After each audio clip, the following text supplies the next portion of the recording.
Hi மக்களே, வணக்கம். இன்றைக்கி எங்கே போக போகிறோம் என்று பார்த்தீங்கன்னா, துபாயிலேருந்து சுமார் 100 கிலோமீட்டர் தொலைவில் உள்ள ஒரு கிராமத்தை நோக்கி தான் நம்ம போய்கிட்டு இருக்கோம்.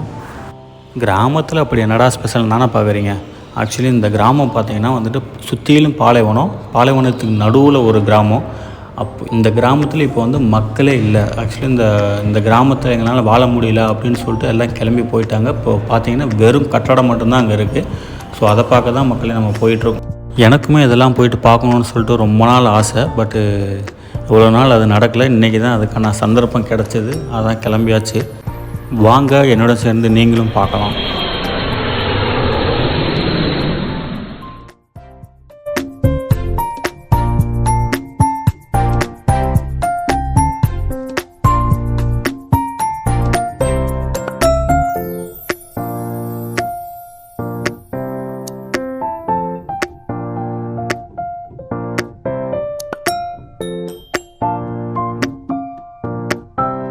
எனக்கு லெஃப்ட் சைடில் தெரியுது பார்த்திங்களா ஒரு மலை.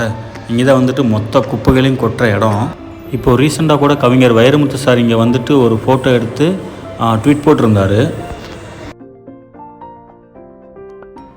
அந்த ட்விட்டு எதுக்குன்னு பார்த்தீங்கன்னா, வேஸ்ட் கழிவுகளை கூட மக்கும் குப்பை மக்காத குப்பை என்று தனித்தனியாக தரம் பிரித்து போட்டு அதை மக்கும் குப்பையை வந்து மண்ணை கொண்டு மூடி அதை வந்துட்டு உரமாக யூஸ் பண்ணுறாங்க அப்படின்னு சொல்லிட்டு தமிழ்நாட்டில் இது போல் செயல்படுத்தணும் அப்படின்னு சொல்லிட்டு தான் அந்த இடத்துல நின்று ஒரு ஃபோட்டோ எடுத்து ட்வீட் பண்ணிட்டு இருந்தாங்க. இப்போது சிட்டி விட்டு நம்ம ரொம்ப அவுட்ரு வந்துட்டோம். பார்த்தாலே தெரியும், 2 பக்கமும் நல்ல பாலைவனம், நடுவில் மட்டும்தான் ரோடு. ஃபுல் அண்ட் ஃபுல் பாலைவனம். இதுக்கு இடையில அங்கங்கே ஒட்டகங்கள்லாம் நிறையா மேய்ஞ்சிட்டு இருந்துச்சு.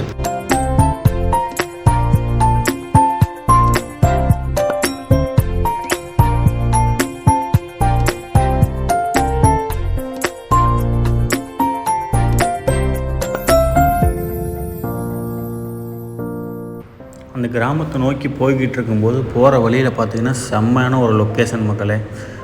சரின்னு சொல்லிட்டு அதையும் வீடியோ எடுக்கலாம் அப்படின்னு சொல்லிட்டு காரை நிப்பாட்டி உரமாக நிப்பாட்டி அதை எடுத்தோம். பாருங்கள் எப்படி இருக்குது அப்படின்னு சொல்லிட்டு. மலை மாதிரி தெரியுது பார்த்திங்களா, அது மலை கிடையாது, வெறும் மணல் திட்டு. ஃபுல் அண்ட் ஃபுல் அந்த பாலைவனம் மண்ணால் மலை போல் இருக்குது. அது பார்க்கும்போது பாருங்கள் எப்படி அவ்வளோ அழகாக ஷைனிங்காக அவ்வளோ அழகாக இருந்துச்சு. சரின்னு சொல்லிட்டு அதையும் வீடியோ எடுத்தாச்சு.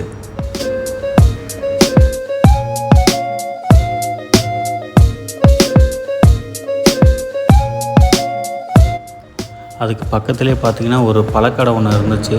சரி, நம்ம போன நேரம் வேறு சரியான வெயில், மத்தியானத்தில் போனோம்.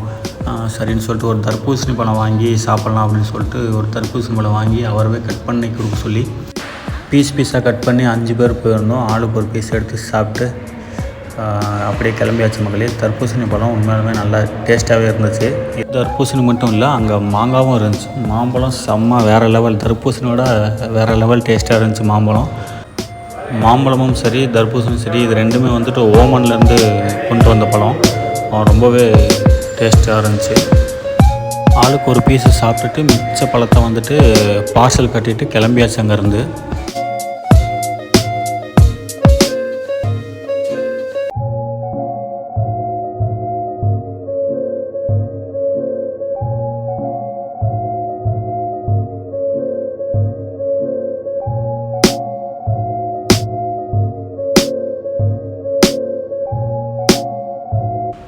ஆக்சுவலி நாங்கள் போன 5 பேருமே வந்துட்டு அந்த இடத்துக்கு புதுசு, வழியும் தெரியாது.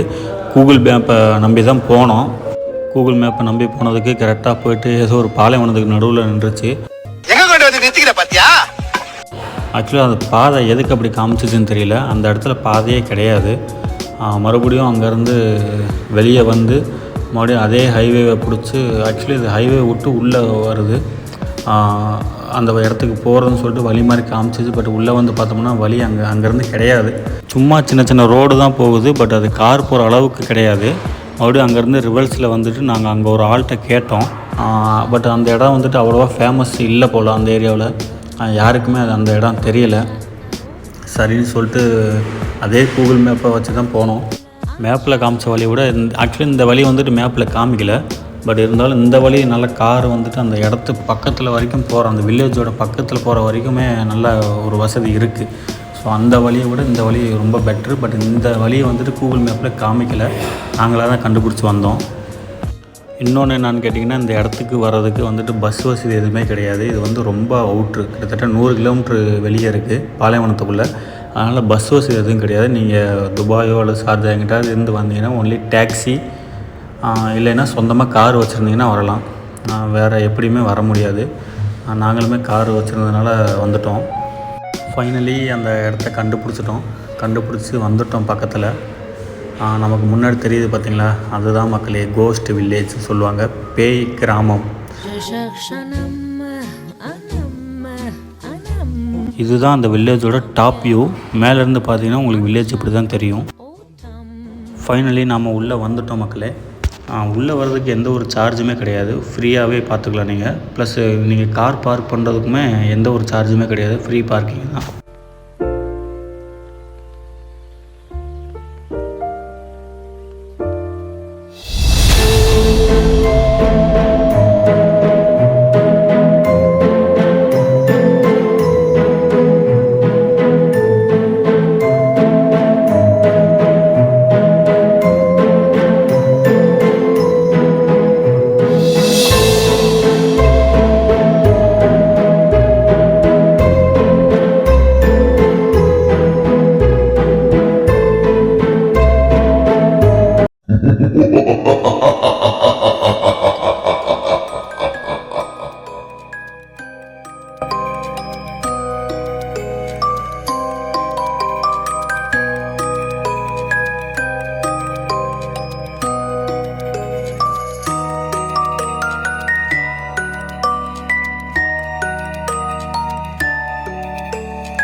எதனால் இந்த கிராமத்தை விட்டுட்டு இங்கே இருந்த மக்கள் எல்லாம் போனாங்க, ப்ளஸ் இங்கே இருக்கிற மக்கள் என்ன சொல்கிறாங்க அப்படின்ற ஒரு சின்ன ஒரு ஹிஸ்ட்ரி பார்த்துருவோமா.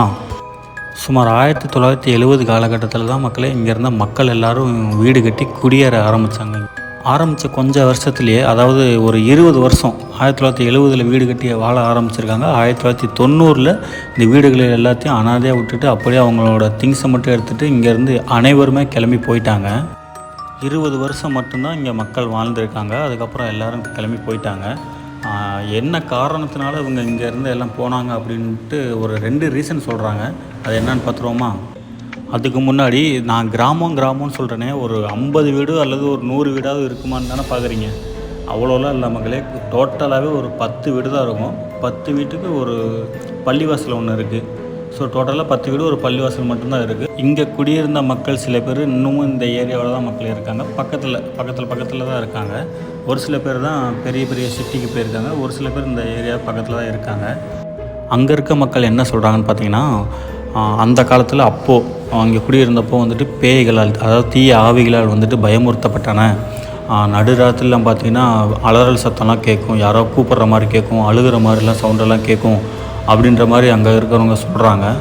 அதனால தான் அங்கே இருந்த மக்கள் எல்லாமே வெளியேறிட்டாங்கன்னு அப்படி ஒரு காரணம் சொல்கிறாங்க. இன்னொரு காரணம் என்னன்னு பார்த்தீங்கன்னா, இங்கே வந்துட்டு அந்த காலத்தில் கிட்டத்தட்ட ஒரு 34 வருஷத்துக்கு முன்னாடி அவ்வளோவா கரண்ட்டு வசதியும் சரி, தண்ணி வசதியும் சரி இங்கே அவ்வளோவா கிடையாது. அது மட்டும் இல்லை, இங்கே இருக்க மக்கள் வந்துட்டு ஒரு பெரிய ஊருக்கு போகணுன்னா கூட, அதாவது துபாய், ஷார்ஜா, அபுதாபி அந்த மாதிரி பெரிய பெரிய ஊருக்கெலாம் போகணுன்னா கூட இந்த பாலைவனம் வழியாக தான் ஒரு நீண்ட தூரம், கிட்டத்தட்ட ஒரு 100 கிலோமீட்ரு அவங்க வச்சுருந்த அந்த ஒட்டகத்து மேலே தான் சவாரி பண்ணி போயிட்டு வந்துட்டு இருந்தாங்க. அது மட்டும் இல்லை, அங்கே இருந்த குழந்தைங்களுக்கு ஸ்கூலு அல்லது காலேஜ் அல்லது மெடிக்கல் எமர்ஜென்சி ஏதாவது போகணுன்னா கூட அவங்க அந்த பெரிய பெரிய ஊருக்கு தான் போகணும். அதுவுமே ஒட்டகத்து மூலியமாக தான் போகணும். கிட்டத்தட்ட ஒரு 34 வருஷத்துக்கு முன்னாடி பார்த்துங்க, ஒரு ரோடு வசதி இருந்திருக்காது, கார் வசதி எதுவுமே இருந்திருக்காது. அவங்க எல்லாமே ஒட்டகம் மூலியமாக தான் ஒரு இடத்துக்கு போகிறதும் சரி வரதும் சரியுமே இருந்திருக்காங்க. ஸோ இங்கேருந்து ஒரு எமர்ஜென்சினா கூட போக முடியாது, 1 நாள் 2 நாள் ஆகும். அவங்க ஒட்டகத்து மூலிமா போயிட்டு வரதுனால 1 நாள்லேருந்து 2 நாள் வரைக்கும் அந்த ஊருக்கு போயிட்டு ரிட்டன் வீட்டுக்கு வர்றதுக்கு டைம் ஆகிறதுனால, ஸோ இங்கே இருந்த மக்கள் அப்படி ஒன்று ஒன்றா அவங்கவுங்க பெரிய பெரிய ஊருக்கு போய் செட்டில் ஆகிட்டாங்க. அதாவது துபாய், ஷார்ஜா, அபுதாபி அந்த மாதிரி ஊருக்கெலாம் போயிட்டு கொஞ்சம் கொஞ்சமாக அங்கே போயிட்டு செட்டில் ஆகிட்டாங்க. ஒரு சில பேர் மட்டும் இந்த ஏரியாவிலே பக்கத்துலேயே போயிட்டு செட்டில் ஆகியிருக்காங்க. இப்போது நீங்கள் இங்கே பார்த்துட்ருக்க வீடு எல்லாமே வந்துட்டு கிட்டத்தட்ட ஒரு 45 வருஷத்துலேருந்து 50 வருஷத்துக்கு முன்னாடி கட்டின வீடுகள் எல்லாமே. ஆனாலுமே இன்னமுமே வந்துட்டு பயங்கர ஸ்ட்ராங்காகவே இருக்குது. ரூஃப் டாப்லாம் மேலே போயிட்டு பார்த்தேன், நல்லாவே பயங்கர ஸ்ட்ராங்காகவே இருக்குது.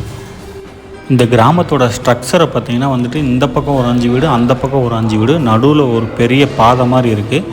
இந்த வீதி மாதிரி தான் இருக்குது. இந்த வீதியோட எண்டில் பார்த்திங்கன்னா ஒரு பள்ளிவாசல் ஒன்று இருக்குது. இந்த வில்லேஜில் கிட்டத்தட்ட ஒரு 50லேருந்து 100 பேர் வரைக்கும் இங்கே வசித்ததாக சொல்கிறாங்க. இங்கே இருந்த மக்களோட தொழில் என்னான்னு பார்த்தீங்கன்னா மீன் பிடிக்கிறதும் முத்து எடுக்கிறதும் அவங்களோட முக்கியமான தொழிலாக இருந்துச்சு. இந்த கிராமத்தோட பேர் இது வரைக்கும் நான் சொல்லவே இல்லை, பார்த்தீங்களா, மறந்துட்டேன். அந்த கிராமத்தோட பேர் பார்த்திங்கன்னா அல் மடம் அப்படின்னு சொல்கிறாங்க.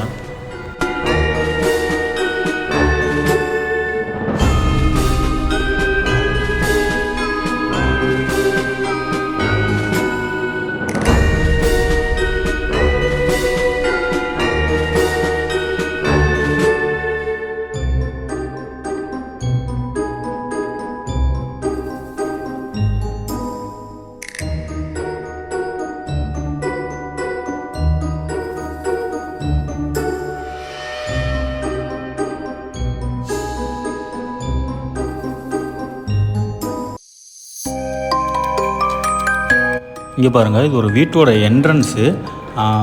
வீட்டோட என்ட்ரன்ஸு கிட்டத்தட்ட ஒரு 10 அடி 15 அடி இருக்கும். அது வரைக்குமே ஃபுல் அண்ட் ஃபுல் அந்த பாலைவனம் மண் தான் ஃபுல்லாமே குமிஞ்சு கிடக்கு. மணல் மேலே ஏறி மேலே போகலாம் அப்படின்ட்டு போகும்போது அந்த மணல்லாம் காலில் பட்டு அப்படியே சரியான சூடு, பயங்கர சூடு. நம்ம அப்படியே அந்த நெருப்பில் கால் வச்ச மாதிரி அவ்வளோ சூடாக இருந்துச்சு. மட்ட மதியான வெயில், சரியான வெயில். ஒரு 50 டிகிரி வெயில். துபாய் வெயில்னாலே உங்களுக்கு எப்படின்னு தெரியும். அந்த அளவுக்கு வெயில், சரியான வெயில் மக்களே.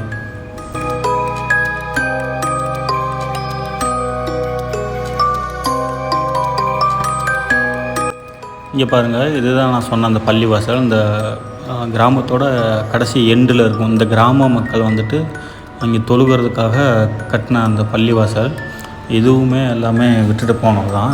பாருங்கள், இப்போ வரைக்குமே வந்துட்டு எந்த ஒரு டேமேஜும் இல்லாமல் அப்படியே நல்லா நீட்டாக க்ளீனாக இருக்குது.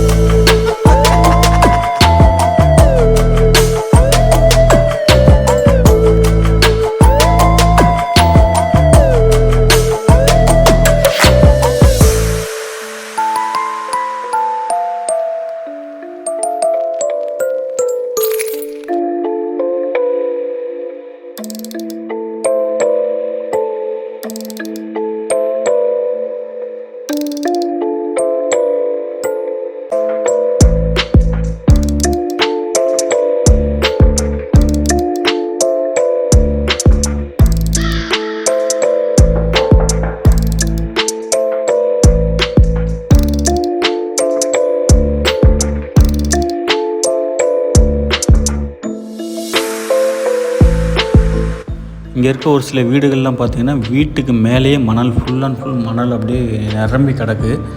நீங்கள் அந்த வீட்டோட ரூஃப் டாப்புக்கு போகணுன்னா கூட நீங்கள் மணல் மேலேயே ஏறி அந்த வீட்டோட ரூஃப் டாப்புக்கு போகலாம். அந்தளவுக்கு மணல் ஃபுல் அண்ட் ஃபுல் நிரம்பி கிடக்கு.